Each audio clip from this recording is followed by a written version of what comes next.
بسم الله الرحمن الرحيم حميم تنزيل من الرحمن الرحيم كتاب فصلت آياته قرآنا عربيا لقوم يعلمون بشيرا ونذيرا فأعرض أكثرهم فهم لا يسمعون وقالوا قلوبنا في أكنة مما تدعونا إليه وفي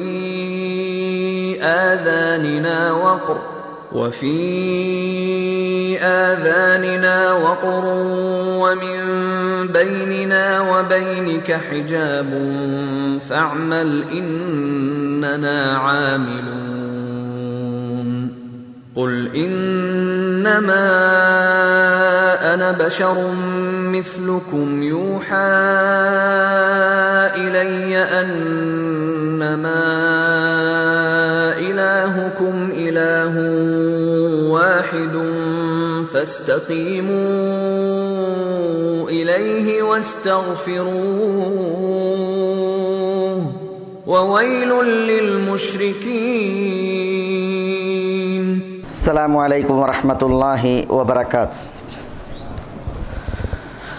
بسم الله الرحمن الرحيم. إن الحمد لله نحمده ونستعينه ونستهديه ونعوذ بالله من شرور أنفسنا وسيئات أعمالنا من يهده الله فلا مضل له ومن يضلله فلا هادي له وأشهد أن لا إله إلا الله وحده لا شريك له وأشهد أن محمدا عبده ورسوله يا أيها الذين آمنوا اتقوا الله حق تقاته ولا تموتن إلا وأنتم مسلمون يا أيها الناس اتقوا ربكم الذي خلقكم من نفس واحدة وخلق منها زوجها وبث منهما رجالا كثيرا ونساء واتقوا الله الذي تساءلون به والأرحام إن الله كان عليكم رقيبا يا أيها الذين آمنوا اتقوا الله وقولوا قولا سديدا يصلح لكم أعمالكم ويغفر لكم ذنوبكم ومن يطع الله ورسوله فقد فاز فوزا عظيما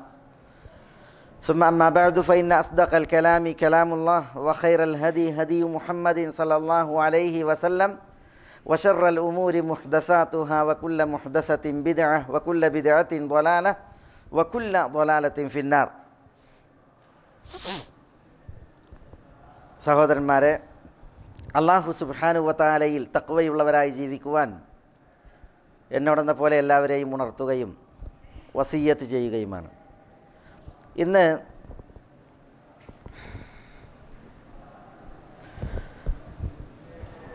ഇഖ്ലാസുമായി ബന്ധപ്പെട്ട ഏതാനും കാര്യങ്ങളാണ് ഒരു ഖുത്ബയായി നമ്മളിവിടെ ശ്രവിച്ചത്.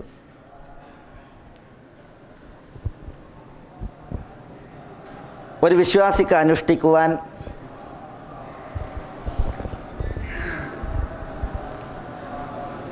ഏറെ ശ്രമകരമായ ഒരു വിഷയമാണ് ഇഖ്ലാസ്.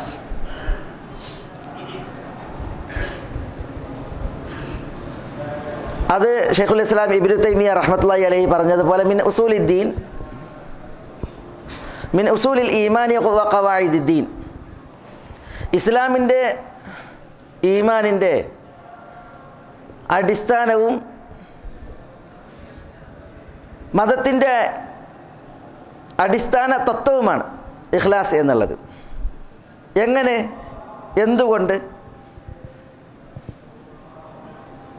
അതാണ് ഇഖ്ലാസിൽ ഏറ്റവും പ്രധാനമായി നമുക്ക് മനസ്സിലാക്കാനുള്ളത്. ചില ഉദാഹരണങ്ങളിലൂടെ ഇൻഷാ അല്ലാഹ് ആ ഒരു ഭാഗം ഇവിടെ നമ്മൾ മനസ്സിലാക്കണം. വിശുദ്ധ ഖുർആനിൽ അല്ലാഹു സുബ്ഹാനഹു വ തആല പല വചനങ്ങളിൽ ഇഖ്ലാസിനെ കുറിച്ച് ഉണർത്തിയത് കാണാം. ഇഖ്ലാസാണ് ദീൻ, മുഖ്ലിസീങ്ങളായിക്കൊണ്ടാണ് നമ്മൾ ഇബാദത്ത് എടുക്കേണ്ടത്. ഖാലിസായ ദീൻ, കീഴ്വണക്കം, അതാണ് അള്ളാഹു നമ്മളിൽ നിന്ന് താല്പര്യപ്പെടുന്നത്. ഇതൊക്കെ അറിയിക്കുന്ന വചനങ്ങൾ. വമാ ഉമിറു ഇല്ലാ ലിയഅബ്ദുല്ലാഹ് മുഖ്ലിസീന ലഹുദ്ദീൻ ഫഅബ്ദില്ലാഹ മുഖ്ലിസൻ ലഹുദ്ദീൻ അലാ ലില്ലാഹിദ്ദീനുൽ ഖാലിസ്.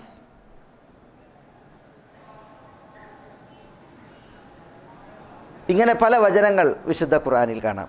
എല്ലാം താല്പര്യപ്പെടുന്നത് നമ്മളിൽ നിന്നുള്ള ഇഖ്ലാസാണ്. എന്താണ് ഇഖ്ലാസ്? പണ്ഡിതന്മാർ പറഞ്ഞു, അൻ യുഫ്രിദൽ അബ്ദു റബ്ബഹു ബിൽ ഖസ്ദി വന്നിയ്യ. ഒരു ദാസൻ ഖസ്ദിലും നിയ്യത്തിനും അള്ളാഹുവിനെ ഏകനാക്കലാണ് ഇഖ്ലാസ്. എങ്ങനെ? ഖസ്ദ് എന്ന് പറഞ്ഞാൽ ഉദ്ദേശം, നിയ്യത്ത് എന്ന് പറഞ്ഞാൽ കരുതൽ. ഒരു കർമ്മം നമ്മൾ അനുഷ്ഠിക്കുമ്പോൾ ആ കർമ്മം അനുഷ്ഠിക്കുന്നത്, അതിൻ്റെ ഉദ്ദേശം, അതുകൊണ്ട് കരുതുന്നത് ആരെയാണ്, ഉദ്ദേശിക്കുന്നത് ആരെയാണ്, അത് അള്ളാഹുവിന് മാത്രമാക്കലാണ് ഇഖ്ലാസ്. അതാണ് അയ്യുഫ്രീദൽ അബ്ദു റബ്ബഹു ബിൽ ഖസ്ദി വന്നിയ്യ. ഉദ്ദേശം കൊണ്ടും നിയ്യത്ത് കൊണ്ടും ദാസൻ അള്ളാഹുവിനെ ഏകനാക്കലാകുന്നു ഇഖ്ലാസ്. അപ്പോൾ നമ്മളുടെ കർമ്മത്തിൽ നമ്മൾ അള്ളാഹുവിനെ മാത്രമേ ഉദ്ദേശിക്കാവൂ. നമ്മളുടെ നിയ്യത്ത് അത് അള്ളാഹുവിന് മാത്രമേ ആക്കാവൂ. ഇങ്ങനെ ഇബാദത്ത് എടുക്കണം, അതിനുള്ള കൽപ്പനയാണ്. അത് ഏറെ ശ്രമകരമാണ്. സഹൽ ബിൻ അബ്ദുല്ലാ തസ്തുരി റഹ്മത്തുള്ളാഹി അലൈഹി ഉദ്ധരിച്ച് നമ്മൾ കേട്ടു, മനുഷ്യന് തൻ്റെ ശരീരത്തിൻ്റെ വിഷയത്തിൽ ഏറ്റവും ശ്രമകരമായ ഒരു കാര്യമുണ്ട് എങ്കിൽ അത് ഇഖ്ലാസാണ്. കാരണം എന്താ? എത്ര അള്ളാഹുവിന് മാത്രം അമലാക്കുവാൻ ശ്രമിച്ചാലും ലോകമാന്യത കടന്നു വരാൻ ചാൻസ് കൂടുതലാണ്. ഒന്നുകിൽ ഒരാളുടെ ശ്രദ്ധ, അല്ലെങ്കിൽ ആളുകളിൽ നിന്നുള്ള കയ്യടി, അല്ലെങ്കിൽ ദുനിയാവ്, ഇങ്ങനെ പലതും ഇഖ്ലാസിനെ ബാധിക്കും വിധം. നമ്മൾ മലയാളത്തിൽ നിഷ്കളങ്കത എന്ന് പറയും, നിഷ്കപടത ഇഖ്ലാസിന്. ഈ നിഷ്കപടത അതിനെ പോറലേൽപ്പിക്കും വിധം പലവിധ വികാരങ്ങൾ കടന്നു വരും. അതുകൊണ്ട് തന്നെ ഇഖ്ലാസിൽ മനസ്സിനെ തളച്ചിടുക എന്നുള്ളത് ഏറെ ശ്രമകരമാണ്. ഒരു മനുഷ്യന് ഏറ്റവും പ്രയാസകരമായിട്ടുള്ളൊരു വിഷയമാണ്. എങ്ങനെ ഇഖ്ലാസിൽ മനസ്സിനെ തളച്ചിടാൻ ശ്രമിച്ചാലും ലോകമാന്യതയും കാപ്പട്ടിയൊക്കെ ഒരു വർണ്ണത്തിൽ അല്ലെങ്കിൽ മറ്റൊരു വർണ്ണത്തിൽ മനസ്സിലേക്ക് കയറി വരും. അത് തടുക്കാൻ വളരെ പ്രയാസമാണ്. പക്ഷെ വിശ്വാസി കഴിവൻ പടി ഇഖ്ലാസിന് വേണ്ടിയിട്ട് പരിശ്രമിക്കണം. കാരണം അത് ഷെയ്ഖുൽ ഇസ്ലാം പറഞ്ഞതുപോലെ മിൻ ഉസൂലിൽ ഈമാൻ, ഈമാനിൻ്റെ അസലുകളിൽപ്പെട്ടതാണ്. ഖവായിദുദ്ദീൻ, ദീനിൻ്റെ അടിസ്ഥാന സിദ്ധാന്തങ്ങളിൽപ്പെട്ടതാണ് ഇഖ്ലാസ് എന്നുള്ളത്. കാരണം അമലുകളുടെ കബൂൽ, സ്വീകാര്യത, അതേപോലെ തന്നെ കർമ്മങ്ങൾ കേവല സമ്പ്രദായങ്ങൾ എന്നത് മാറി പുണ്യപ്രവൃത്തികളായി പരിവർത്തിക്കപ്പെടുന്നത് ഇഖ്ലാസ് കൊണ്ടാണ്. ഇഹപര വിജയവും രക്ഷയും പറയപ്പെട്ടത് ഇഖ്ലാസിൽ അമലെടുക്കുന്നവർക്കാണ്. അമലുകളുടെ സ്വീകാര്യത എന്ന് പറയുമ്പോൾ വിശുദ്ധ ഖുർആനിൽ അല്ലാഹു സുബ്ഹാനഹു വ തആല പറഞ്ഞു, അല്ലദീ ഖലഖൽ മൗത്ത് വൽ ഹയാത്ത് ലിയബ്ലുവക്കും അയ്യുക്കും അഹ്സനു അമല. അള്ളാഹു മൗത്ത് പടച്ചു, ഹയാത്ത് പടച്ചു. എന്തിനാ അല്ലാഹു സുബ്ഹാനഹു വ തആല മൗത്തും ഹയാത്തും പടച്ചത്? നിങ്ങളെ പരീക്ഷിക്കാൻ വേണ്ടി എന്നാണ്. എന്ത് പരീക്ഷ? അയ്യുക്കും അഹ്സനു അമല, നിങ്ങളിൽ ഏറ്റവും കൂടുതൽ നന്നായി അമലെടുക്കുന്നവർ. അഹ്സൻ, ഏറ്റവും നന്നായി അമലെടുക്കുന്നവൻ ആര് എന്ന് പരീക്ഷിക്കാൻ. ഏറ്റവും കൂടുതൽ അമലെടുക്കുന്നവൻ എന്നല്ല, കുറേ പുണ്യപ്രവൃത്തി ചെയ്യുന്നവൻ എന്നല്ല, പിന്നെയോ അഹ്സനായി അമൽ ചെയ്യുന്നവൻ, ഏറ്റവും നന്നായി. അതിനാണ് ഇമാം ഫുദൈൽ ഇബ്നു ഇയാദ് റഹ്മത്തുള്ളാഹി അലൈഹി പറഞ്ഞത് അഖ്ലസഹു വഅസ്വബഹു. ഏറ്റവും നല്ല നിയ്യത്തിൽ, നിഷ്കളങ്കമായി, നിഷ്കപടമായി, അള്ളാഹുവിന് മാത്രമായി അമലെടുക്കുന്നവർ ആര് എന്ന് പരീക്ഷിക്കാൻ വേണ്ടി. സവാബായി എന്ന് പറഞ്ഞാൽ സുന്നത്തിൻ്റെ അടിസ്ഥാനത്തിൽ പ്രവർത്തിക്കുന്നത് ആര് എന്ന് പരീക്ഷിക്കാൻ വേണ്ടി എന്നാണ്. അപ്പോൾ അള്ളാഹു നമ്മളെ പരീക്ഷിക്കാനാണ് ഉദ്ദേശിക്കുന്നത്, നമുക്ക് ഹയാത്ത് നൽകിയതിലൂടെ, ഹയാത്തിനപ്പുറം നമുക്കൊരു മരണം വിധിച്ചതിലൂടെ അള്ളാഹു പരീക്ഷണം ഉദ്ദേശിച്ചത്. പരീക്ഷണത്തിൻ്റെ വിഷയം ആരാണ് അള്ളാഹുവിന് വേണ്ടി അമലെടുക്കുന്നത്, സുന്നത്തനുസരിച്ച് അമലെടുക്കുന്നത്, ഇതാണ്. ഇന്നമൽ അഅ്മാലു ബിന്നിയാത്ത് വ ഇന്നമാ ലികുല്ലി ഇംറിഇൻ മാ നവ. അമീറുൽ മുഅ്മിനീൻ ഉമർ ഇബ്നുൽ ഖത്താബ് റളിയല്ലാഹു തആല അൻഹുവിൽ നിന്ന് സഹീഹുൽ ബുഖാരിയിൽ നിവേദനം ചെയ്യപ്പെട്ട ഒന്നാമത്തെ ഹദീസ്. സഹീഹുൽ ബുഖാരി അള്ളാഹുവിൻ്റെ കിതാബ്, വിശുദ്ധ ഖുർആൻ കഴിഞ്ഞാൽ ഈ ഉലകത്തിൽ ഏറ്റവും വിശിഷ്ടമായ സഹീഹായ ഗ്രന്ഥമാണ്. അത് സഹീഹുൽ ബുഖാരിക്ക് ഇമാം ബുഖാരി തുടക്കം കുറിച്ചത് ഈ ഹദീസ് കൊണ്ടാണ്. കാരണം എന്താ? ഈ ഹദീസാണ് വിജ്ഞാനം മുഴുവൻ ഉൾക്കൊള്ളുന്നത്, ഈ ഹദീസാണ് ദീൻ മുഴുവൻ ഉൾക്കൊള്ളുന്നത് എന്നുള്ളത് കൊണ്ടാണ്. ഇന്നമൽ അഅ്മാലു ബിന്നിയാത്ത്, നിയ്യത്തുകൾ കൊണ്ടാണ് അമലുകൾ, അതിൻ്റെ സ്വീകാര്യത, അമലുകൾ ശരിയായി ഭവിക്കൽ നിയ്യത്തുകൾക്കാണ് ഉണ്ടാകും. വ ഇന്നമാ ലികുല്ലി ഇംറിഇൻ മാ നവ, ഓരോ മനുഷ്യനും എന്ത് നിയ്യത്ത് ചെയ്തോ അതാണ് അയാൾക്കുള്ളത്. അല്ലാഹു സുബ്ഹാനഹു വ തആല നമ്മളുടെ കേവല ചേഷ്ടകളിലേക്കും ഉപരിപ്ലവ ഭാവങ്ങളിലേക്കും അല്ല നോക്കുന്നത്. അള്ളാഹു നോക്കുന്നത് ഖൽബിലേക്കാണ്. ഇന്നല്ലാഹ ലാ യൻദുറു ഇലാ അജ്സാമികും വലാ ഇലാ സുവരിക്കും, നിങ്ങളുടെ രൂപങ്ങളിലേക്കോ നിങ്ങളുടെ ശരീരങ്ങളിലേക്കോ അള്ളാഹു നോക്കൂല. വലാകി യൻദുറു ഇലാ ഖുലൂബിക്കും, അള്ളാഹു നോക്കുന്നത് നിങ്ങളുടെ ഖൽബുകളിലേക്കാണ്. അപ്പോൾ അള്ളാഹുവിൻ്റെ നോട്ടം ഖൽബിലേക്കാണ് എങ്കിൽ ഖൽബ് ക്ലിയറായിരിക്കണം, അത് തെളിഞ്ഞതും കപടരഹിതവുമായിരിക്കണം, നിഷ്കളങ്കമായിരിക്കണം. ഖൽബ് തെളിഞ്ഞാൽ, ഹൃദയം നിഷ്കളങ്കവും നിഷ്കപടവുമായാൽ അതിൻ്റെ ഫലം ഉപരിപ്ലവമായി പലതും ഉണ്ടാകും. ദീനീനിഷ്ഠമായി ഒരു ജീവിതം, അതേപോലെ തന്നെ ദീൻ പ്രകടമാകുന്ന ഒരു ഉപരിപ്ലവ ഭാവം അതുണ്ടാകും. പക്ഷേ ഖൽബ്, അതാണ് അള്ളാഹു സുബ്ഹാനഹു വ തആല നോക്കുന്നത്. വ ഇന്നമാ ലികുല്ലി ഇംറിഇൻ മാ നവ, ഓരോ മനുഷ്യനും അയാൾ നിയ്യത്ത് ചെയ്തത് എന്തോ അതാണ് അയാൾക്കുള്ളത്. അപ്പോൾ അമലുകൾ ശരിയാകുന്നതും അമലുകൾ സ്വീകരിക്കപ്പെടുന്നതും നിയ്യത്തിനനുസരിച്ചാണ്. അതുകൊണ്ടാണ് ഏതൊരു കർമ്മം എടുത്തു നോക്കി നിങ്ങൾ, കർമ്മശാസ്ത്ര ഗ്രന്ഥങ്ങളിൽ കാണാം, കർമ്മങ്ങൾക്ക് ഷുറൂത്തുകൾ പറയും. ആ ഷുറൂത്തുകളിൽ പ്രഥമമായി എണ്ണുന്നത് നിയ്യത്തായിരിക്കും. നിയ്യത്ത് ഒന്നാമത്തെ ഷർത്ത. അമലുകൾ ശരിയാകാനും അമലുകൾ സ്വീകരിക്കപ്പെടാനും നിയ്യത്ത് വേണം. നിയ്യത്തില്ലാതെ അമൽ സ്വീകരിക്കപ്പെടില്ല, ശരിയാകൂല.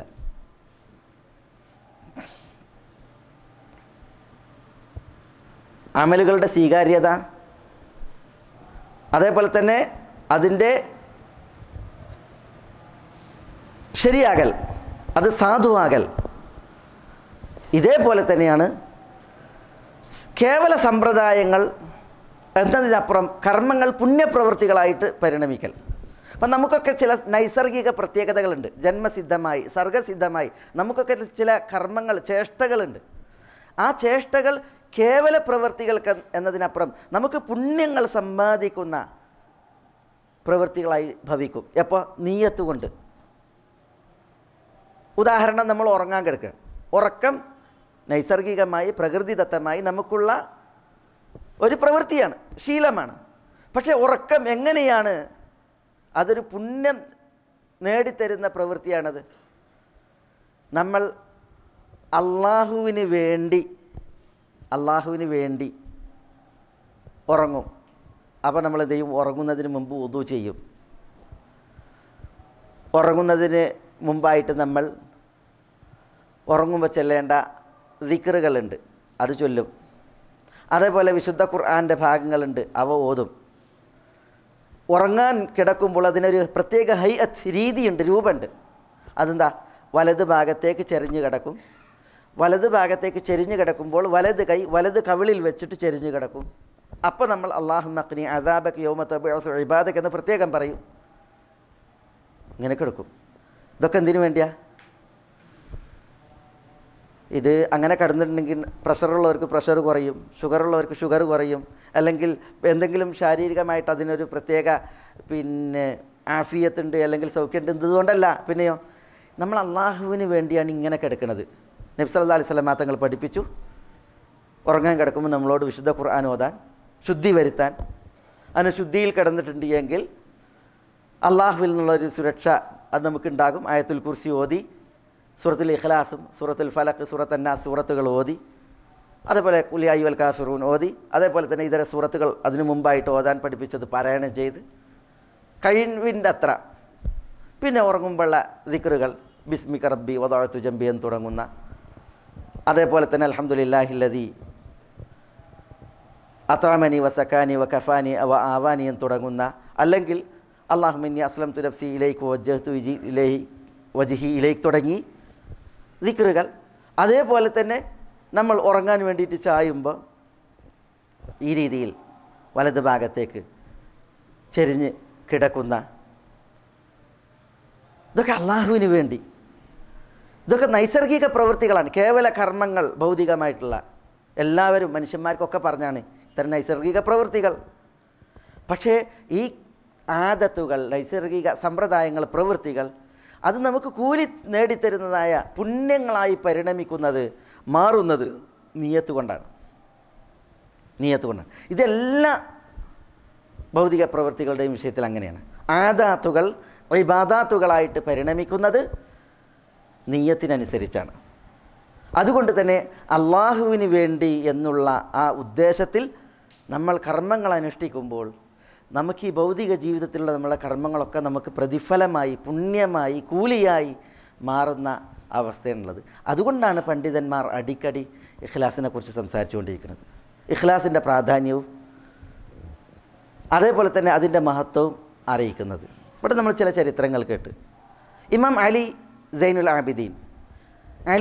ആബിദീൻ എന്ന് പറഞ്ഞാൽ അദ്ദേഹം മഹാനായ ഒരു ചരിത്ര പുരുഷനാണ്. അലി സൈനുൽ ആബിദീൻ റഹ്മത്തുള്ളാഹി അലൈഹി, അദ്ദേഹം ഹുസൈൻ റളിയല്ലാഹു തആലാൻ്റെ മകനാണ്. റസൂലുള്ളാഹി സ്വല്ലല്ലാഹു അലൈഹി വസല്ലം തങ്ങളുടെ പേരമകനായ ഹുസൈൻ്റെ മകനാണ് അലി സൈനുൽ ആബിദീൻ. അലി സൈനുൽ ആബിദീൻ വാപ്പ അഹ്ലുൽ ബൈത്തിൽപ്പെട്ട മഹാൻ. കാരണം ഫാത്തിമ അലി ദമ്പതികളുടെ മകനാണ് ഹുസൈൻ. ഹസൻ, ഹുസൈൻ, മുഹ്സിൻ, ഉമ്മു കുൽസൂം, സൈനബ്, ഈ 5 മക്കളാണ്. സൈനബ്, ഉമ്മു കുൽസൂം, ഈ 5 മക്കളാണ് ഫാത്തിമാക്ക് അലി റളിയല്ലാഹു അൻഹുവിലൂടെ ഉണ്ടായ സന്താനങ്ങൾ. അതിൽ ഹുസൈൻ്റെ സന്താനമാണ് അലി സൈനുൽ ആബിദീൻ. ഹുസൈൻ റളിയല്ലാഹു തആല അൻഹുവിൻ്റെ മക്കൾ, ആൺമക്കളെല്ലാവരും കർബലയിൽ വധിക്കപ്പെട്ടു. ഈ അലി സൈനുൽ ആബിദീൻ മാത്രമാണ് ജീവിച്ചത് കർബലയ്ക്കിപ്പുറം. നബി കുടുംബത്തിൽ ഫാത്തിമ റളിയല്ലാഹു തആല അൻഹുവിൻ്റെ, അലി റളിയല്ലാഹു തആല അൻഹുവിൻ്റെ സന്താന പരമ്പര പിൽക്കാലത്ത് ശേഷിച്ചപ്പോൾ അലി സൈനുൽ ആബിദീനിലൂടെ മാത്രമാണ് കണ്ണി തുടർന്നത്. ഈ ഒരു കുട്ടിയിലൂടെ മാത്രം. ബാക്കി നബി കുടുംബത്തിൽ ആ ശൃംഖലയിൽ ഒരു വ്യക്തിത്വം ശേഷിച്ചിട്ടില്ല. അലി സൈനുൽ ആബിദീൻ, അദ്ദേഹത്തിൻ്റെ മാതാവ് ഒരു അടിമ സ്ത്രീയായിരുന്നു. അടിമ സ്ത്രീയെ മോചിപ്പിച്ച് ഹുസൈൻ റളിയല്ലാഹു തആല അൻഹു കല്യാണം കഴിച്ച് അവരിലൂടെയാണ് ഈ അലി സൈനുൽ ആബിദീൻ കുട്ടി ഉണ്ടായത്. പിതാവ് ഹുസൈൻ്റെയും പ്രപിതാവ് അലിയിൻ്റെയും വലിയാപ്പ രണ്ടാമനായിട്ട് നബിയുന മുഹമ്മദ് സല്ലല്ലാഹു അലൈഹി വസല്ലം, ഇവരുടെയൊക്കെ മഹൽ ഗുണങ്ങൾ പലതും ചേർന്നിണങ്ങിയ ഒരു വ്യക്തിത്വമായിരുന്നു അലി സൈനുൽ ആബിദീൻ റഹ്മത്തുള്ളാഹി അലൈഹി. അദ്ദേഹത്തിൻ്റെ ചരിത്രം വായിച്ചിട്ടുണ്ടെങ്കിൽ അത്ഭുതങ്ങളാണ് നമ്മൾ ചരിത്ര ഗ്രന്ഥങ്ങളിൽ വായിക്കുന്നത്. അദ്ദേഹം അതുകൊണ്ട് തന്നെ നോക്കി നിങ്ങൾ അലി പിന്നെ ഇമാമുമാരെ എണ്ണുമ്പോൾ, പ്രത്യേകിച്ച് ഷിയാക്കൾക്ക് അതിന് അവകാശമില്ല അത് എണ്ണാൻ, പക്ഷേ നമുക്കതിന് അവകാശമുണ്ട്.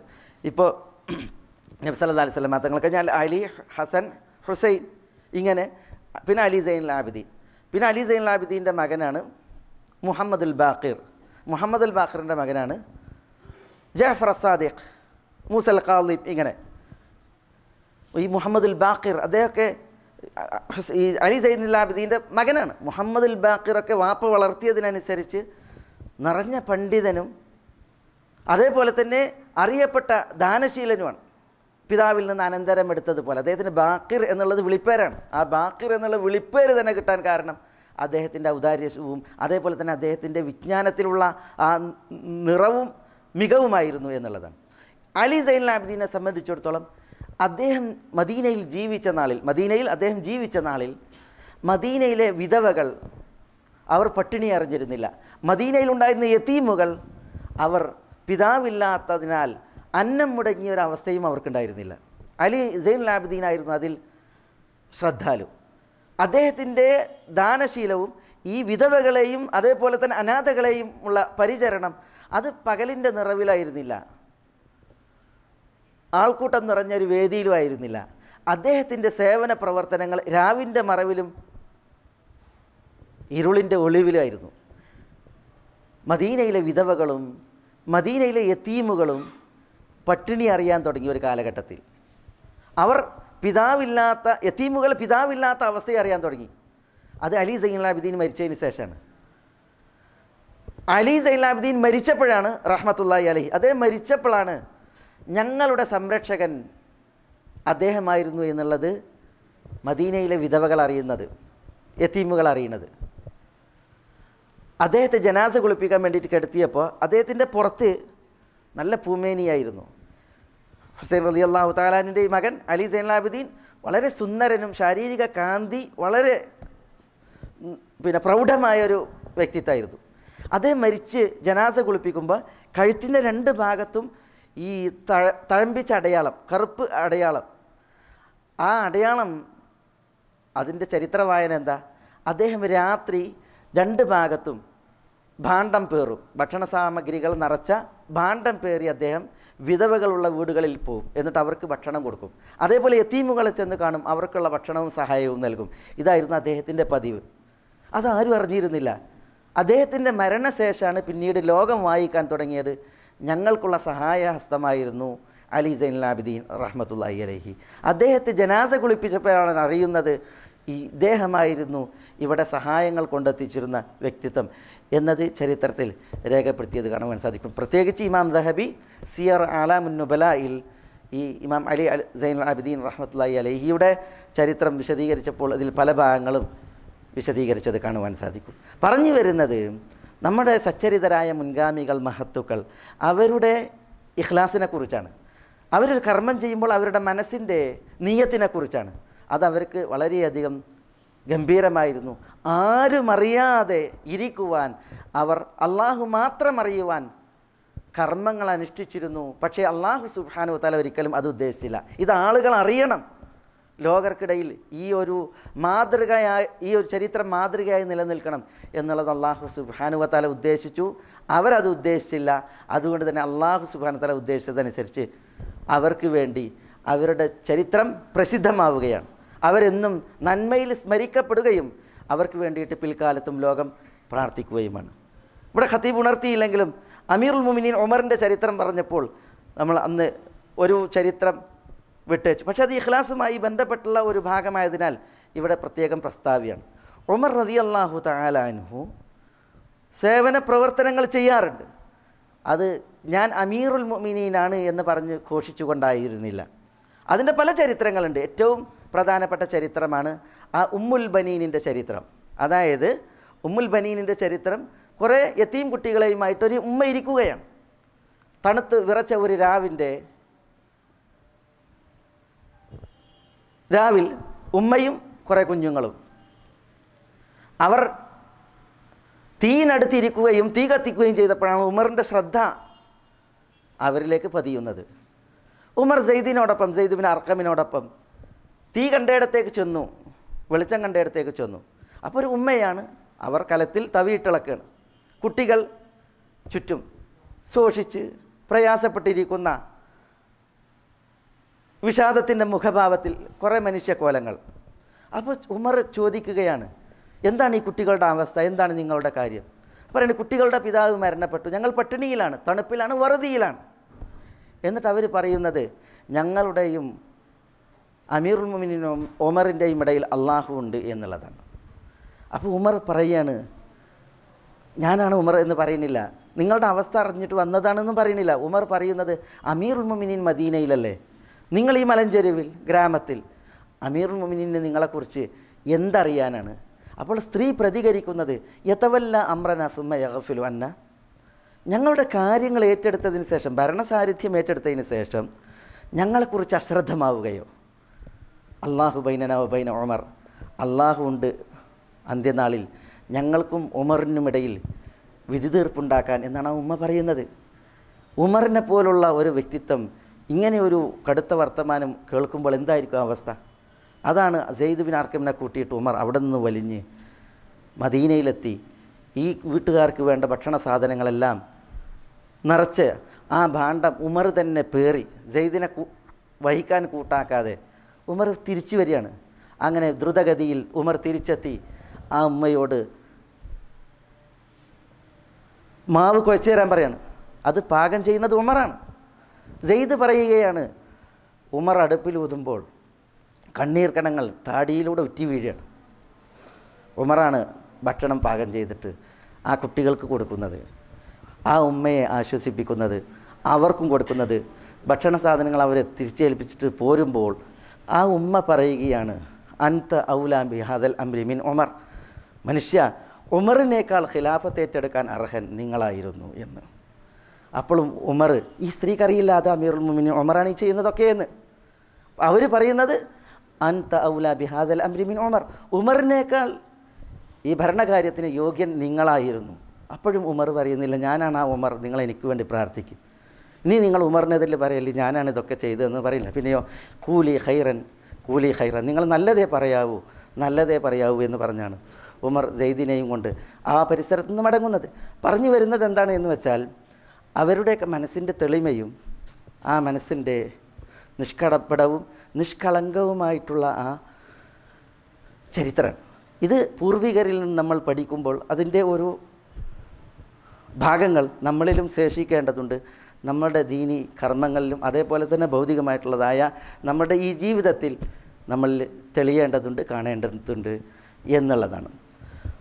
അമലുകൾ അതിൻ്റെ സ്വീകാര്യത, അതേപോലെ തന്നെ അമലുകൾ അത് പുണ്യ പ്രവൃത്തികളായിട്ട് പരിണമിക്കുന്നത്, ഇതൊക്കെ നമ്മളുടെ നല്ല നിയ്യത്ത് കൊണ്ടാണ് എന്നാണ് നമ്മളിവിടെ മനസ്സിലാക്കുന്നത്.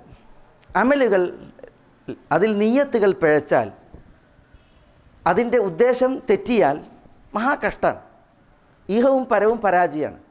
അല്ലാഹു സുബ്ഹാനഹു വതആല പറഞ്ഞത് എന്താ? ഇമാം മുസ്ലിം അബൂ ഹുറൈറയിൽ നിവേദനം ചെയ്യുന്ന സഹിഹായ ഹദീസ്, അതിൽ അള്ളാഹു പറഞ്ഞതായി നബി സല്ലല്ലാഹു അലൈഹി വസല്ലം തങ്ങൾ പറയാണ്. അപ്പോൾ ഖുദ്സിയായ ഹദീസ്, റബ്ബാനിയായ ഹദീസ്. എന്താ ഖുദ്സിയായ ഹദീസിൽ അള്ളാഹു പറഞ്ഞത്?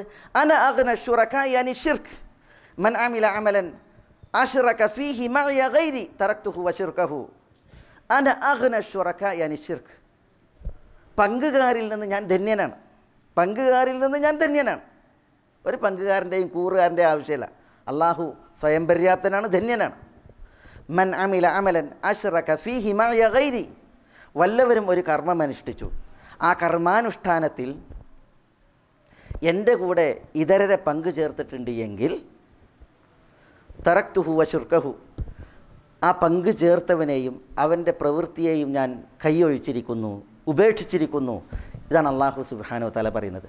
അപ്പോൾ ഇബാദത്തെടുക്കുമ്പോൾ, കർമ്മങ്ങൾ ചെയ്യുമ്പോൾ ഷിർക്ക് വന്നു പോയാൽ, അത് ഉദ്ദേശത്തിലാകട്ടെ ഇബാദത്തിലാകട്ടെ, ഷിർക്ക് ചെയ്തവനെയും അള്ളാഹ്ക്ക് വേണ്ട, അവൻ്റെ പ്രവൃത്തി അള്ളാഹ്ക്ക് വേണ്ട. ലോകമാന്യത വന്ന, പുറംപൂച്ച് വന്ന പ്രവൃത്തി അള്ളാഹ്ക്ക് വേണ്ട, ആ പ്രവൃത്തി എടുത്തവനെയും അള്ളാഹ്ക്ക് വേണ്ട. മാത്രമല്ല അല്ലാഹു സുബ്ഹാനഹു വതആല അന്ത്യനാളിൽ പറയുമെന്നാണ്, അന അഗ്ന ശുറകാ അനി ശിർക്ക് മിന ശിർക്ക്, പങ്കു ചേർക്കുന്നതിൽ നിന്ന്, പങ്കുകാരിൽ നിന്ന് ഞാൻ ഏറ്റവും വലിയ ധന്യനാണ്. പങ്കു ചേർത്ത വല്ല അമലും ചെയ്തിട്ടാണ് പരലോക കോടതിയിലേക്ക് ആരെങ്കിലും വന്നിട്ടുള്ളത് എങ്കിൽ പങ്കുകാരിൽ നിന്ന് അതിൻ്റെ പ്രതിഫലം ചോദിച്ചോട്ടെ എന്ന് പറഞ്ഞാൽ എന്താ? എൻ്റെ അടുത്തേക്ക് വരണ്ട എന്നുള്ളതാണ്. അള്ളാഹു അവനെ ഒഴിവാക്കും, അവൻ്റെ കർമ്മത്തെയും ഒഴിവാക്കും. ഇതാണ്, ഇത് മഹാ അപകടമാണ്. ആഖിറത്തിൽ കാപട്യത്തിൻ്റെയും കളങ്കത്തിൻ്റെയും വാക്താക്കൾക്ക്, ഇഖ്ലാസ് ഇല്ലാത്തവർക്ക് അഭിമുഖീകരിക്കാനുള്ളതായ അതിഭീഷണമാം വിധം ഉള്ള അവസ്ഥയാണത്. അത് സൂക്ഷിക്കേണ്ടത്. ദുനിയാവിലോ എന്താണ് നബി സല്ലല്ലാഹു അലൈഹി വസല്ലം തങ്ങൾ പറഞ്ഞത്? മൻ റാ യുറാ ഇല്ലാഹു ബി വമൻ സമ്മഅ യുസമ്മഉ ഇല്ലാഹു ബി. ആളുകൾ കാണാൻ പണിയെടുത്താൽ അള്ളാഹു നല്ല കാഴ്ച ഉണ്ടാക്കി കൊടുക്കും. കേൾവിക്ക് വേണ്ടി പണിയെടുത്താൽ അള്ളാഹു നല്ല കേൾവി ഉണ്ടാക്കി കൊടുക്കും. കേൾവിയായി കാഴ്ചയായി അവൻ്റെ കർമ്മം നിലനിൽക്കും. എന്തുണ്ടാവില്ല? അത് ഒരു ഇബാദത്തായി പുണ്യമായിട്ടുണ്ടാവില്ല എന്നുള്ളതാണ്. അന്ത്യനാളിൽ നബി സല്ലല്ലാഹു അലൈഹി വസല്ലം തങ്ങൾ പറഞ്ഞു, അവ്വലു സലാസത്തില്ലദീ തുസഅറു ബിഹി മുന്നാറു യൗമൽ ഖിയാമ. ഹദീസിൻ്റെ ഒരു ലഫ്ദിൽ അങ്ങനെയാണ്. നരകത്തീനെ അള്ളാഹു ആളിച്ച് കത്തിക്കുന്ന, ആരെക്കൊണ്ട് അള്ളാഹു നരകത്തീനെ ആളിച്ച് കത്തിച്ച? മനുഷ്യരെ കൊണ്ടാണ്. വഖൂദുഹന്നാസ് വൽ ഹിജാറ, നരകത്തിൻ്റെ ഇന്ധനം മനുഷ്യരാണ്, കല്ലുകളാണ്. ഈ മനുഷ്യരെ കൊണ്ട് അള്ളാഹു സുബ്ഹാനഹു വ തആല നരകത്തെ കത്തിക്കും. അതിൽ ആദ്യത്തെ മൂന്നാളുകൾ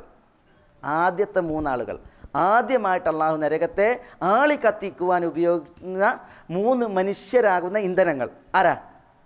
വേറെ റിപ്പോർട്ടിലുള്ളത് അവ്വലുന്നാസ് യുഖ്ദ ബൈനഹും യൗമൽ ഖിയാമ, അന്ത്യനാളിൽ അള്ളാഹു വിധി തീർപ്പ് കൽപ്പിക്കുന്ന 3 ആളുകൾ, ആദ്യമായി വിധി തീർപ്പ് കൽപ്പിക്കുന്ന 3 ആളുകൾ. അങ്ങനെ ഹദീസിൻ്റെ ലഫ്ദിലുണ്ട്. അപ്പോൾ ഇന്ന് മനസ്സിലാക്കാം, അള്ളാഹു സുബ്ഹാനഹു വ തആല അന്ത്യനാളിൽ ആദ്യം വിധി തീർപ്പ് കൽപ്പിച്ച് ആദ്യം നരകത്തിൽ കൊണ്ടുപോയിട്ട് കത്തിക്കുന്ന, നരകത്തെ കാളിക്കുന്ന, അള്ളാഹു നമ്മളെ കാക്കട്ടെ, നഊദു ബില്ലാഹി, അല്ലാഹുമ്മ അജിർനാ മിനന്നാർ. 3 ആളുകൾ. ആരാ 3 ആളുകൾ? ഒന്ന് ആലിം, ഖാരി, ഖുർആൻ പാരായണം ചെയ്യുന്ന ആലിം എന്ന് പറയപ്പെടുന്ന മനുഷ്യൻ, അള്ളാഹു നമ്മളെ കാക്കട്ടെ, നഊദു ബില്ലാഹ്. പണ്ഡിതൻ, നല്ല പാരായണം ചെയ്യുന്നവൻ എന്ന് പറയപ്പെടുന്ന മനുഷ്യൻ. രണ്ടാമത് മുൻഫിഖ്, ദാനധർമ്മങ്ങൾ നിർവഹിക്കുന്ന മുതസദ്ദിഖ്. മൂന്നാമത്തേത് മുജാഹിദ്, മുഖാത്തിൽ, യോദ്ധാവ്. ഈ 3 കൂട്ടരെയാണ് അന്ത്യനാളിൽ ആദ്യം വിധി തീർപ്പ് നടത്തിയിട്ട് നരകത്തിൽ കൊണ്ടുപോയി കത്തി കാളിക്കുക എന്നുള്ളതാണ്. എന്തേ കാരണം? ആലിം, ഖാരി, അള്ളാഹു നൽകിയ അനുഗ്രഹങ്ങൾ അവരോട് ചോദിക്കും. അതൊക്കെ കിട്ടിയെന്ന് അവർ സമ്മതിക്കും. എന്തു ചെയ്തു എന്ന് ചോദിക്കുമ്പോൾ നിൻ്റെ മാർഗത്തിൽ പാരായണം ചെയ്തു, നിൻ്റെ മാർഗത്തിൽ ദീൻ പഠിപ്പിച്ചു എന്ന് പറയുമ്പോൾ അള്ളാഹു പറയും, ഖദബ്ത്, നീ പറഞ്ഞത് കളവാണ്, വ്യാജമാണ്. വലിയ പണ്ഡിതൻ, പാരായണം ചെയ്യുന്നവൻ എന്ന പേരിന് വേണ്ടിയായിരുന്നു നീ അവിടെ പണിയെടുത്തത്. ദുനിയാവിൽ അതവിടെ കിട്ടിയിട്ടുണ്ട്. നീ നല്ല പണ്ഡിതനാണെന്ന് പറയപ്പെട്ടിട്ടുണ്ട്, നീ നല്ല പാരായണം ചെയ്യുന്നവനാണെന്ന് പറയപ്പെട്ടിട്ടുണ്ട്. ഇവിടെ നിനക്ക് ഉള്ളത് ഇതാണ്. അങ്ങനെയാണ് അവനെ കൈക്കാലുകൾ കൂട്ടി നരകത്തിലേക്ക് എറിഞ്ഞ് നരകത്തെ കത്തിക്കുന്നത്. രണ്ടാമത്തേത് ദാനം ചെയ്തിരുന്ന മനുഷ്യനാണ്. അയാളെ സംബന്ധിച്ചിടത്തോളം അള്ളാഹു നൽകിയ സമ്പത്തിനെക്കുറിച്ച് അയാളോട് ചോദിക്കും. കിട്ടിയെന്ന് അയാൾ സമ്മതിക്കും. എന്ത് ചെയ്തു അതുകൊണ്ട് എന്ന് പറയുമ്പോൾ നിൻ്റെ മാർഗത്തിൽ ദാനം ചെയ്തു എന്ന് ആ മനുഷ്യൻ പറയും. അള്ളാഹു പറയും, ഖദബ്ത്, നീ പറഞ്ഞത് കള്ളാണ്. നീ ദാനം ചെയ്ത്, പക്ഷേ അത് ഔദാര്യവാൻ, ജവ്വാദ് എന്ന പേര് കിട്ടാനാണ്. അതവിടെ കിട്ടി, പരലോകത്തേക്കൊന്നുമില്ല, ഇവിടേക്കൊന്നുമില്ല. അത് ദുനിയാവിൽ നിനക്ക് കിട്ടിക്കഴിഞ്ഞു. ഇവിടെ നിനക്കുള്ളത് ഇതാണ്. നരകം കാണിക്കപ്പെടും, നരകത്തിലേക്ക് അവനും എറിയപ്പെടും. മൂന്നാമൻ മുഖാത്തിൽ, യോദ്ധാവാണ്. അള്ളാഹു അവൻ്റെ ആരോഗ്യത്തെയും അവൻ്റെ അവസരത്തെയൊക്കെ അവനോട് ചോദിക്കും. അത് നിഅമത്തായി കിട്ടിയില്ല എന്ന് ചോദിക്കുമ്പോൾ അവന് സമ്മതിക്കും. അതിന് എന്താണ് ചെയ്തതെന്ന് ചോദിക്കുമ്പോൾ അവൻ പറയും, നിൻ്റെ മാർഗത്തിൽ ഞാൻ പോരാടി, ജിഹാദ് ചെയ്തു. അപ്പോൾ അള്ളാഹു പറയും, കദബ്ത്, നീ പറഞ്ഞത് കളവാണ്. നീ ശൂരനാണ്, വീരനാണ്, ധീരനാണ്. ഈ പേര് കിട്ടാനാണ് അവിടെ നീ ആയുധമേന്തിയത്. അതുകൊണ്ട് അതവിടെ കിട്ടിക്കഴിഞ്ഞു. ഇവിടെ നിനക്കുള്ളത് ഇതാണ്. നരകം കാണിക്കപ്പെടും, നരകത്തിലേക്ക് നയിക്കപ്പെടും. നരകത്തിൽ ആദ്യമായി കത്തിക്കപ്പെടുന്ന 3 ആളുകൾ, ആദ്യമായി വിചാരണക്കെടുത്ത് അള്ളാഹു വിചാരണ നടത്തുന്ന 3 ആളുകൾ, അവർ ഈ കൂട്ടരാണ്. എന്തേ ഇവർക്ക് പറ്റിയ പിഴവ്? എന്തുകൊണ്ടാണ് ഈ ഒരു നിന്ദ്യതയും ഹീനതയും ഇവരിലേക്ക് വരവ് വന്നത്? അവരുടെ ഇഖ്ലാസിൻ്റെ പ്രശ്നമാണ്. ദുനിയാവിൽ അവർ ജീവിച്ച് കർമ്മങ്ങൾ ചെയ്തപ്പോൾ അവരുടെ നീയത്ത് ശരിയായില്ല. അവരുടെ മനസ്സിൻ്റെ ഖസ്ദ്, ഉദ്ദേശം അത് ശരിയാം വിധം ഭവിച്ചില്ല എന്നുള്ളതാണ്. വളരെയധികം ശ്രദ്ധിക്കേണ്ട ഒരു ഭാഗവുമാണത്. നമ്മളുടെ കർമ്മങ്ങൾ അത് എത്ര വലുതായാലും എത്ര ചെറുതായാലും അതിൽ നമ്മളുടെ നീയത്ത് അത് എങ്ങനെയാണ് എന്നുള്ളത് മുഖ്യമാണ്. അല്ലാഹു സുബ്ഹാനഹു തആല അവിടേക്കാണ് നോക്കുന്നത്.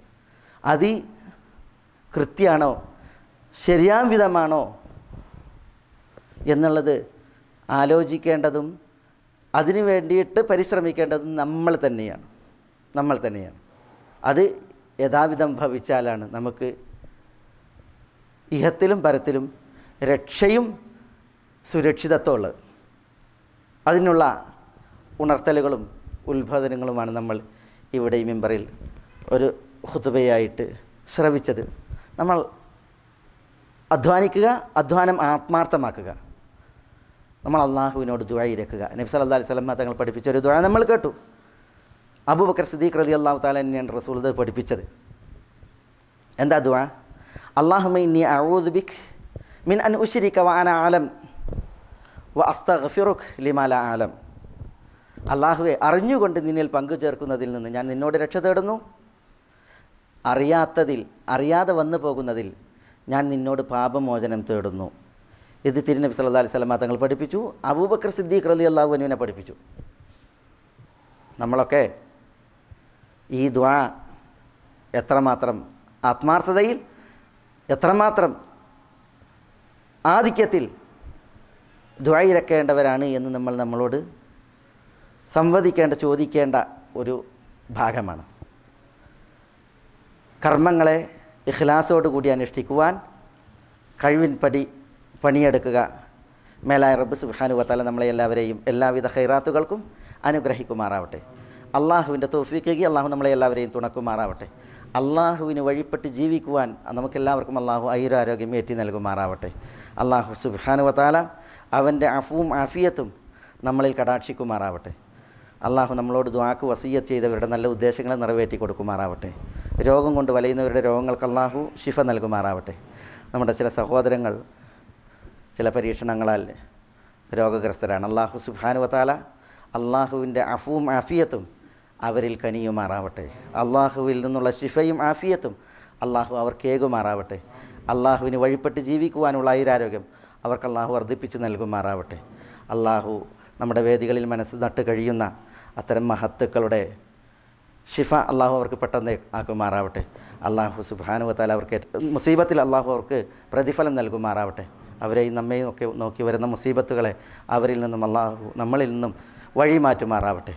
അള്ളാഹു മാനസികമായ ശാരീരികമായ സുഖവും സൗഖ്യവും നമുക്കും അവർക്കും കനിയുമാറാവട്ടെ.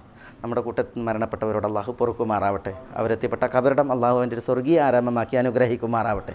നമ്മയും അവരെയും ഒക്കെ അള്ളാഹു നമ്മുടെ ഈ പുണ്യത്തിൻ്റെ വേദികളിൽ ഒന്നിപ്പിച്ചതുപോലെ സ്വർഗ്ഗത്തിൻ്റെ ഉന്നതങ്ങളിൽ അവരെയും നമ്മയും ഒക്കെ ഒരുമിച്ച് കൂട്ടി അള്ളാഹു അനുഗ്രഹിക്കുമാറാവട്ടെ. നമ്മുടെ ഇണകളിൽ മക്കളിൽ അള്ളാഹു നമുക്കെല്ലാവർക്കും കൺകുളിർമ വർദ്ധിപ്പിക്കുമാറാവട്ടെ. നമ്മളിലൂടെ നമ്മുടെ മാതാപിതാക്കൾക്ക് അള്ളാഹു കൺകുളിർമയേറ്റി നൽകുമാറാവട്ടെ. അല്ലാഹുമ്മ ഗ്ഫിർ ലിൽ മുഅ്മിനീന വൽ മുഅ്മിനാത്ത് വൽ മുസ്ലിമീന വൽ മുസ്ലിമാത്ത് അൽ അഹ്യാഇ മിൻഹും വൽ അംവാത്ത് ഇന്നക മുജീബുദ് ദഅവാതി യാ ഖാദിയൽ ഹാജാത്ത്. اللهم أعز الإسلام والمسلمين وأذل الشرك والمشركين ودمر أعداءك أعداء الملة والدين. اللهم احفظ لهذه البلاد أمنها ورجال أمنها وقيادتها وعقيدتها إنك ولي ذلك والقادر عليه يا حي يا قيوم يا ذا الجلال والإكرام. اللهم صل على محمد وعلى آل محمد كما صليت على إبراهيم وعلى آل إبراهيم إنك حميد مجيد. اللهم بارك على محمد وعلى آل محمد كما باركت على إبراهيم وعلى آل إبراهيم إنك حميد مجيد. وآخر دعوانا أن الحمد لله رب العالمين. السلام عليكم ورحمة الله.